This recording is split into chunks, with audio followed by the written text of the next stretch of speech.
क्या मारे जा चुके हैं नेतन्याहू? आखिर यूएई से अमेरिकी सैनिक क्यों भाग रहे हैं? इसके पीछे की वजह क्या है? क्या इसके पीछे की वजह यही है कि नेतन्याहू को मार डाला गया है?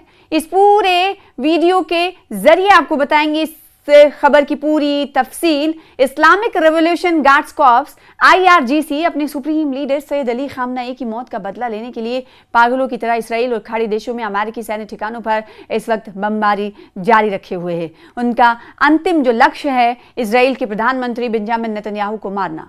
पीर को IRGC ने नेतन्याहू को निशाना बनाकर हमले किए। दावा किया जा रहा है कि नेतन्याहू हमले में मारे गए हैं, लेकिन इसकी कोई अभी आधिकारिक ऑफिशियल घोषणा की नहीं गई है। अमेरिका और इजराइल द्वारा ईरान पर शुरू किया गया है हमला अब तीसरे विश्व युद्ध में तब्दील होता हुआ दिखाई दे रहा है। अब तक इस जंग में परोक्ष रूप से 18 देश शामिल हो चुके हैं और जैसे हालात बन रहे हैं उससे कोई भी देश तटस्थ रहने की रणनीति पर ज्यादा दिन कायम नहीं रह सकता और उसे किसी न किसी गुट का हिस्सा बनने पर मजबूर होना पड़ेगा। ईरान के सुरक्षा गार्ड ने दावा किया है कि उसने इसराइल के प्रधानमंत्री बेंजामिन नेतन्याहू के दफ्तर को टारगेट कर मिसाइल दागा है। इससे उनका पूरा दफ्तर तबाह हो गया है। ईरानी रेवोल्यूशनरी गार्ड्स कॉर्प्स के दावे की माने तो उनके मिसाइल हमले बेंजामिन नेतन्याहू के ऑफिस और इजरायली एयर फोर्स कमांडर के हेडक्वार्टर को टारगेट करके किए गए थे।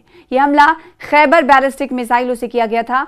IRGC ने इस हमले को एक सरप्राइज अटैक बताया है।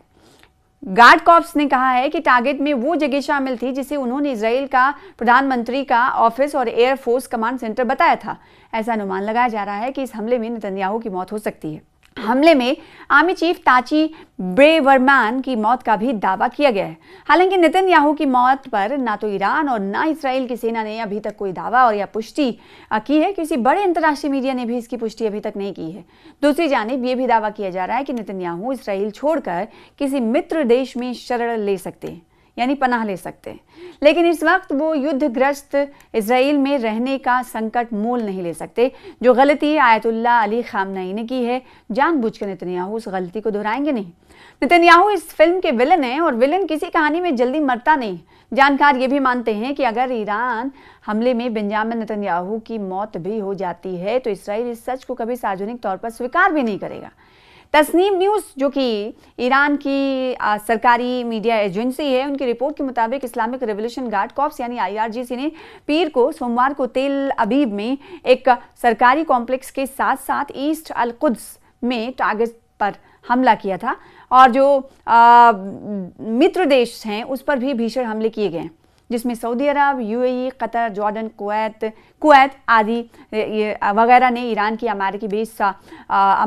ने अमेरिकी बेस के साथ पश्चिम के बहुराष्ट्रीय कंपनियों के दफ्तरों को भी निशाना बनाया है। जो खाड़ी खलीज ममालिक हैं उनके एनर्जी सेक्टर को ईरान ने तहस नहस कर दिया है। पेट्रोल और गैस उत्पादन करने वाली कंपनियों ने हमले से नुकसान के बाद अपना उत्पादन बंद कर दिया है। इस वजह से इसके खरीदार देशों पर भी संकट के बादल मंडरा रहे हैं। इस बीच सऊदी अरब के एक अधिकारी ने अल जजीरा TV न्यूज़ चैनल पर यह कहा है, उन्होंने कि अमेरिका ने उन्हें अपने हाल पर छोड़ दिया और उनका रक्षा तंत्र अब सिर्फ इजराइल की सुरक्षा में लगा है। दोनों देशों में भीषण बमबारी हो रही है। इसराइल ईरान के साथ साथ अमेरिका के मित्र मुस्लिम देशों पर भी लगातार मिसाइल दाग रहा है। इसराइल और अमेरिका भी पूरी ताकत के साथ ईरान पर हमले कर रहा है। ईरान में अब तक 500 से ज़्यादा लोगों की मौत हो चुकी है, जबकि ईरान के हमले में इसराइल में अपेक्षाकृत कम मौतें हुई हैं। लेकिन ईरानी रेवोल्यूशनरी गार्ड कॉर्प्स का दावा है कि मित्र देशों में मौजूद अमेरिकी अड्डे पर मिलिट्री ठिकानों पर किए गए हमले में उसने 500 से ज़्यादा अमेरिकी सैनिकों को मौत के घाट उतार दिया है, जबकि इसराइल और अमेरिका दोनों अपने नुकसान को छुपा रहे हैं। कुवैत ने गलती से 3 अमेरिकी विमानों को मार गिराया है।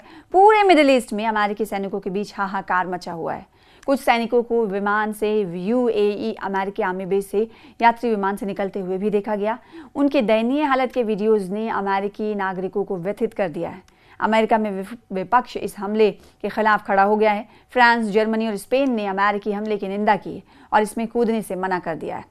शाम को खबर आई कि ट्रंप ने अपने रुख में नरमी दिखाते हुए ईरान को वार्ता का एक और मौका देने की पेशकश कर दी है, लेकिन ईरान ने इस पर कोई प्रतिक्रिया नहीं दी। अमेरिका अगर इस जंग में अकेला पड़ता हुआ देखकर इसे रोक देता है तो जंग खत्म हो सकती है, वरना इसके लंबा खिंचने और विश्व युद्ध में तब्दील होने की संभावना कम नहीं हुई है।